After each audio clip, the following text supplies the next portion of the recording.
The Fibber McGee and Molly Show.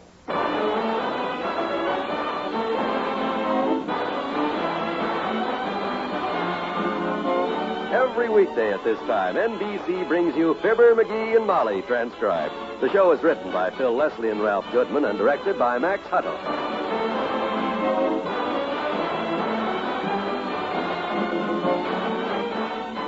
We'll join Fibber and Molly in just a moment. Have you heard? The Series E savings bond has been improved. Improved remarkably. Now it earns more money than ever before and in less time. Improvement number 1, an earlier maturity date. Now your Series E savings bond matures in only 9 years and 8 months from the date of issue. Improvement number 2, an improved rate of interest. Now 3% compounded semi-annually when your bond matures. But if you want to hold your bond longer, you can. You can hold it up to 10 years more. Because the improved Series E savings bond goes right on earning you a handsome 3% interest compounded semi-annually. So why wait? Put your money to work for you today. Invest in the improved Series E savings bond. Sign up for the payroll savings plan where you work. Or if you're self-employed, the bond-a-month plan where you bank. You'll feel more secure tomorrow if you buy United States savings bonds today.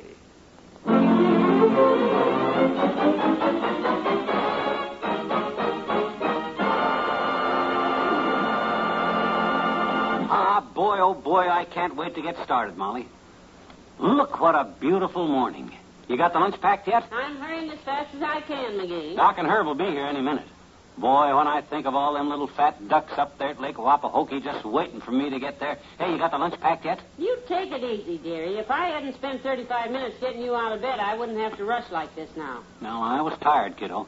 Don't forget I was up half the night taking my shotgun apart and cleaning it. And don't you forget I was the one who put it back together for you. I'm as tired as you are. Hey, be sure and put a lot of mustard on the sandwiches, will you, Molly? Plenty of mustard. Dr. Gamble doesn't like mustard. That's what I mean. Once old Fatso gets his grabby little hands in that lunchbox, Herb and I may as well choose up for the wax paper, because that's all that'll be left. Put plenty of mustard on them. Let me see. I got my stuff all ready to go. My pocket full of cigars, chocolate bars. Better get my hat. Hey, Molly, you seen my hat? My hunting hat? Look on your head. Huh? Oh, thanks, kiddo. Well, here's your lunch, sweetheart. Good. I made 5 sandwiches apiece, and there's apples and bananas. Swell. That'll last us till noon anyhow. I always get hungry when I start on the trip. We got a 400-mile ride ahead of us, you know. Well, you are equipped, sweetheart. I always go first class. This living room's going to look mighty empty when you get all that junk out of here. If I were you, I'd leave half of it at home. Oh, I can't do that, Molly. There isn't a thing here that I don't need in case something I brought along don't work. On trips like this, you got to be prepared for emergencies, like the pioneers in the old covered wagon days. Now I know why they had those wagons covered. Hmm? They must have been a mess inside. Ooh, 6:30. I wonder what's keeping them guys. I think I'll call Doc and see. There they are, sweetheart. There's the doctor now. Oh, boy, good. I got my hat and my duck call. Hey, McGee, let's go. Start piling me up with this stuff, kiddo. I'm going to have to make a few trips. All right, hold still. Hang this lantern over my arm and give me my duffel bag. That's it. I'll take the boots under this arm. There. Drape the raincoat over me and pile the blankets up on my arms here, and you can put the first aid kit under my chin. Hello, Dr. Gamble. Good morning, my dear. I see you're busy getting Junior's gear ready. Where is the little man? In bed? Right here, Doctor, under this pile of equipment. Don't just stand there, Fatso. Lead me to the door. Well, you'll have to excuse my confusion, McGee, but this is the first time I've ever seen a war surplus store with feet. Come on, funny man. Are you sure you'll need all this stuff? We're just going up to Lake Wapahokey. We're not going to open up the west. It's open. Which way's the front door? This stuff is getting heavy. Not that way, dearie. You're going into the kitchen. Oh. I'll hold the front door open, Doctor. Lead him out. Yeah. Over here, McGee. More to the left. Yeah. That's it. Watch the steps now, sweetheart. Grab some of this stuff, Herb, will you? Yeah, sure, Fib. Hi, Miss McGee. Here, give me that. Hello, Herb. You've got a pretty day. Oh, this ought to be a great trip, Miss McGee. I haven't been hunting since I was a kid. You guys stuff this stuff of mine in with your stuff, will you? I'll run get some more stuff. You got room in the trunk for that stuff, Doc? Oh, brother, when this boy travels, he travels. Now, here's his raincoat, suntan oil, and mosquito net. I'll take it. There we are. Here's some lunch I packed for you. Oh, swell. Thanks, Molly. Yeah, here's the box of groceries, fellas. Help me get it in the trunk, Doc. Give us a hand, Herb. Yeah. That's it. Looks like we'll eat, boys. Put that axe and shovel in here, and the shells, and my gun. Well, that's it, fellas. Let's get rolling.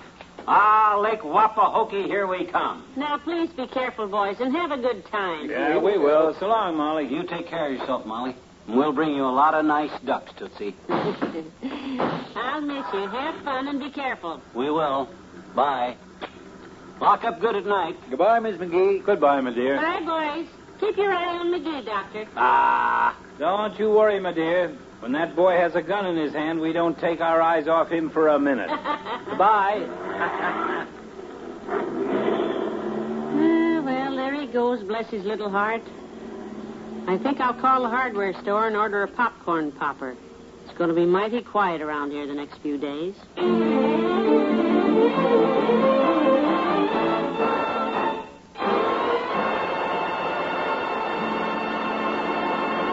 Back to Wistful Vista in a minute. Within the next 5 years, millions of additional children will crowd the elementary schools. Unless communities begin today to prepare for this increased enrollment, our children and our nation will suffer. The kind of education your child receives must be a matter of vital concern to you. It will affect his whole life. It will determine his eligibility for college, his training for a job, his usefulness as a citizen, and his very happiness. If America is to provide enough teachers and enough classrooms so that our children can receive a decent education, each of us must take immediate steps to improve some of our local school systems. Hundreds of thousands of additional teachers must be enrolled. This means making the teaching profession attractive to young people, attractive both financially and prestige-wise. If you're interested in meeting this challenge to our children's future, join and work with local civic groups and school boards, actively seeking to improve educational conditions. Better schools make better communities. Good citizens everywhere are helping.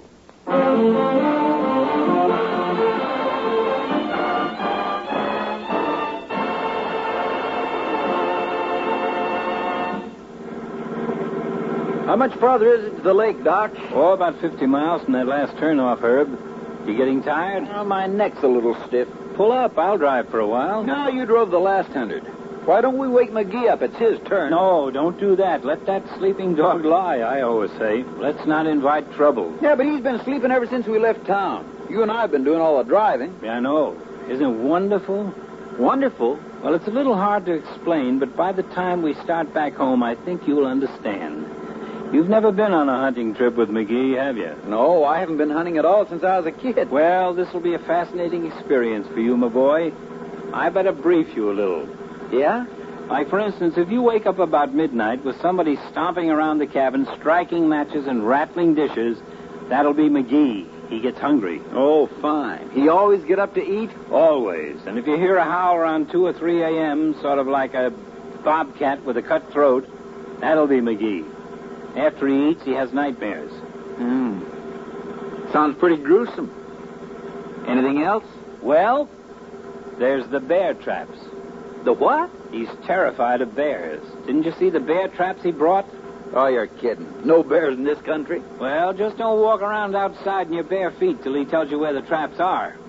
He changes them around every night to confuse the bears. What bears? That's the craziest I don't know what bears. He's never caught any yet.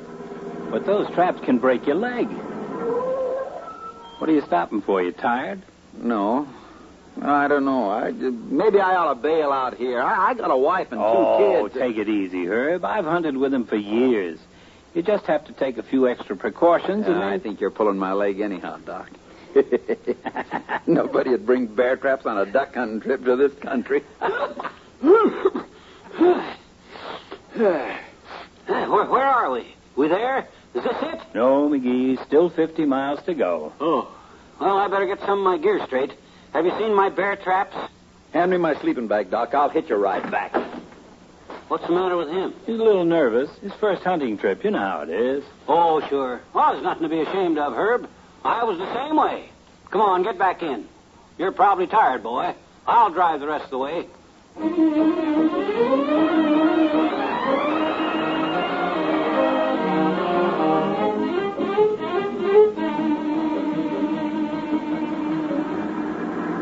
McGee, watch where you're driving. You're bouncing the car all over the road.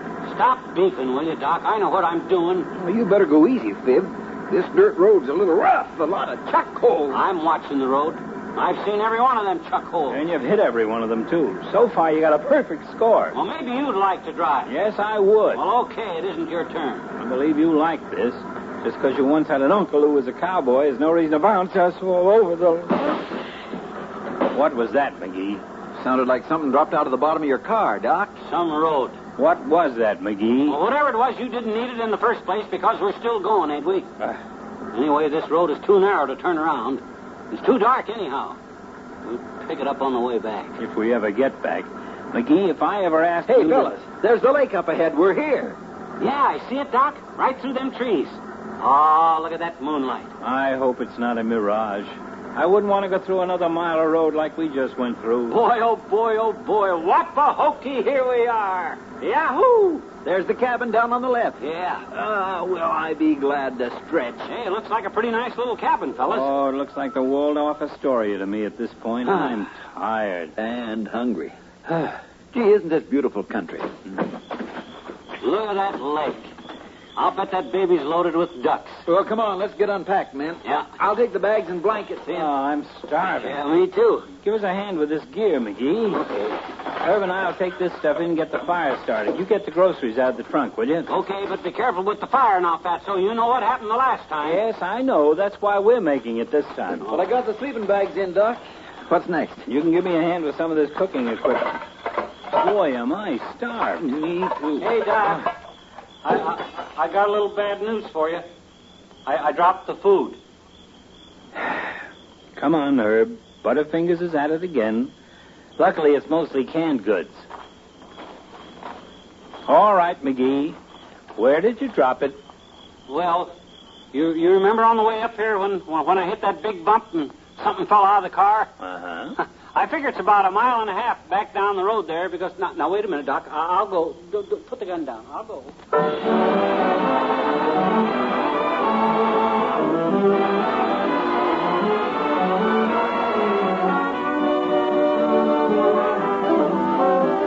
Fibber and Molly will be right back.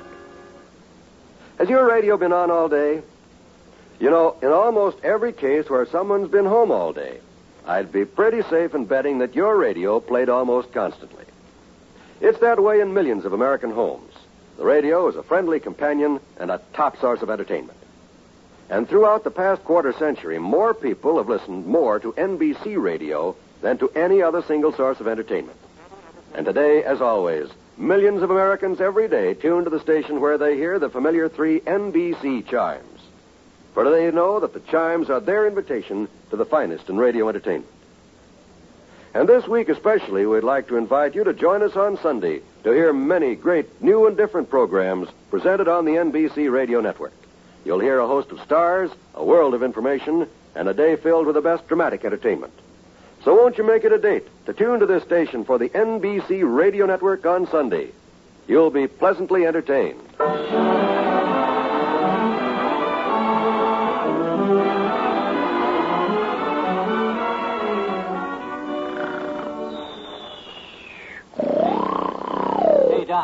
Doc.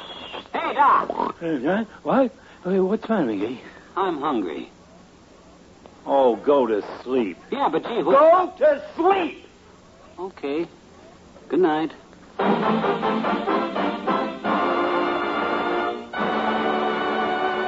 NBC has brought you the Fibber McGee and Molly program, transcribed with Arthur Q. Bryan as Dr. Gamble and Parley Bear as Herb Travis.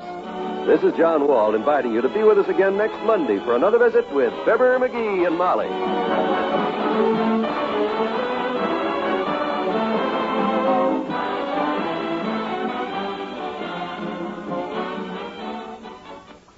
Tonight, laugh with Can You Top This on the NBC Radio Network.